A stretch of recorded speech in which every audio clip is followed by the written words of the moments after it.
at the dedication of the battlefield at Gettysburg with thoughts that we could take to heart in our nation today.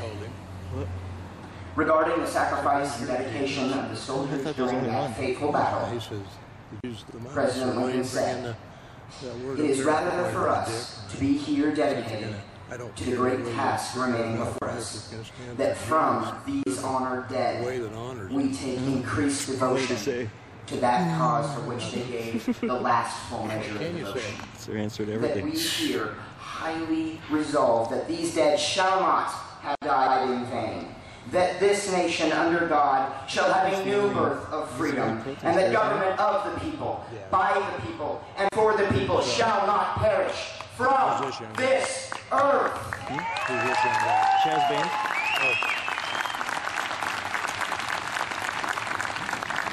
Do you see a call to action here? Yeah. I can't tell you how appreciative I am to all those men and women who have fought and died to defend my country. I salute you, and I thank you.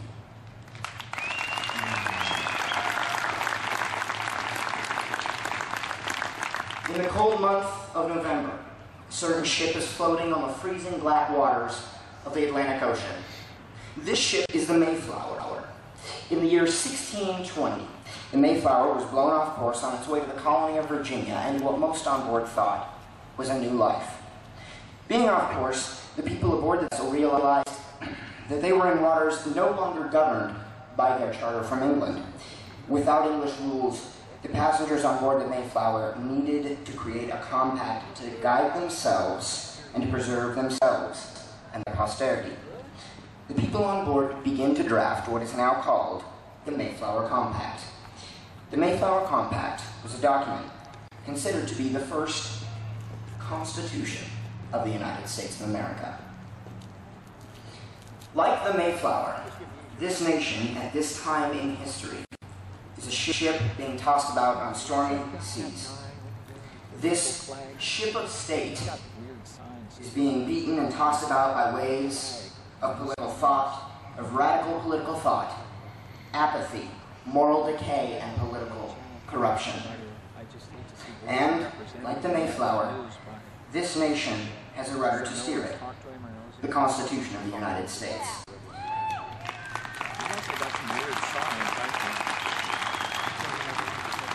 Here, at home, our country is issuing a new call to action.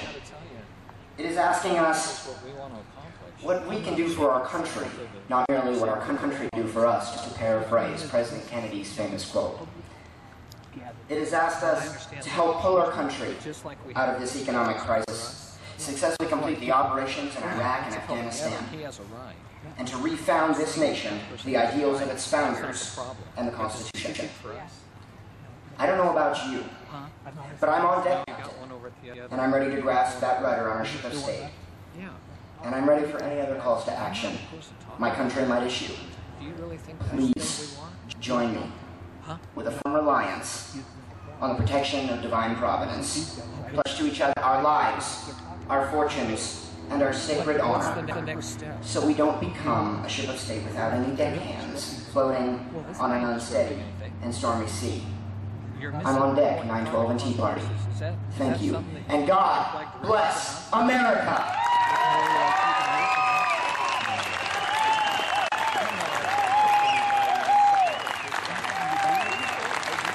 And there you have it. The hope for our future right there. And just thank you for all that you do. I know it's not easy. In these days when, again, people want to silence the voice of dissent. And even before we had the Constitution, you had great patriots like Thomas Paine who wrote Common Sense. So again, thank you, Chaz, for all that you've done. And again, you're a fine example for all of us.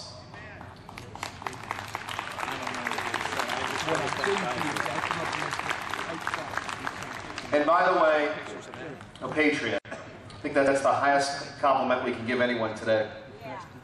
And when we take a look at what's next, our next speaker symbolizes the word patriot. A person who loves America, a person who has worked with the Tea Party groups, the 912 groups, that has put in a lot of endless hours Because instead of watching TV or going out, he wants to save America. Do you want to save America? Well, you're not alone. Join me in welcoming my good friend from Tea Party Boise. It's going to give you the information and ammunition that you need to educate, inform, and occasionally provoke. Provoke action is what we want in a nonviolent way. Russ Murse, big round of applause for him. Russ.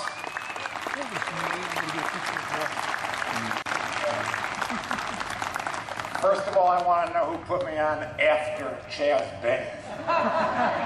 Holy smokes.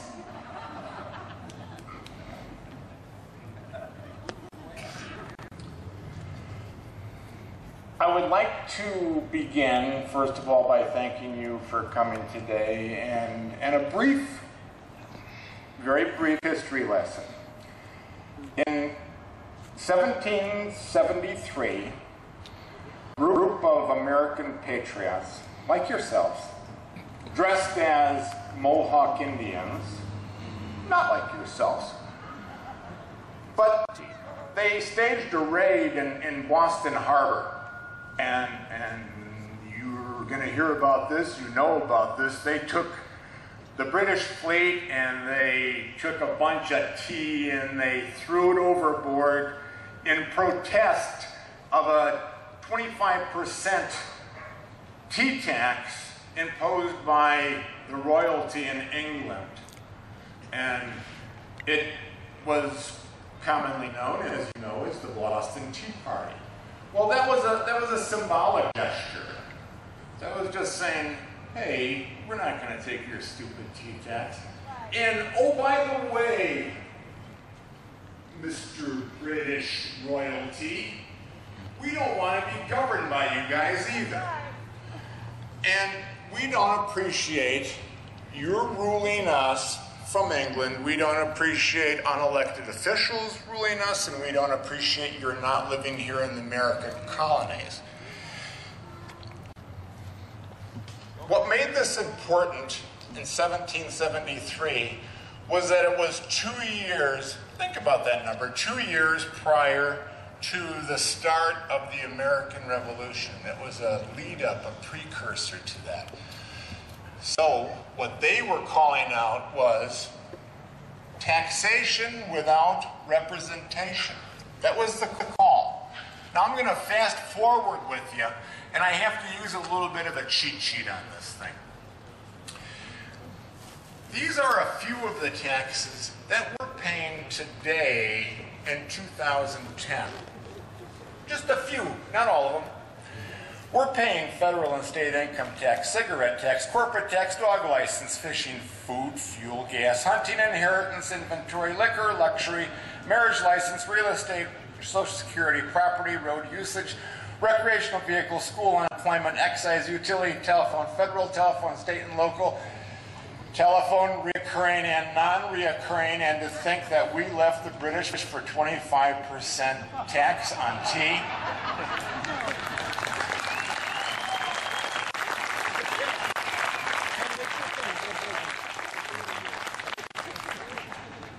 Wait a minute. Hey, there has to be something good about this. If they're charging us all these taxes, we're going to get some really great stuff.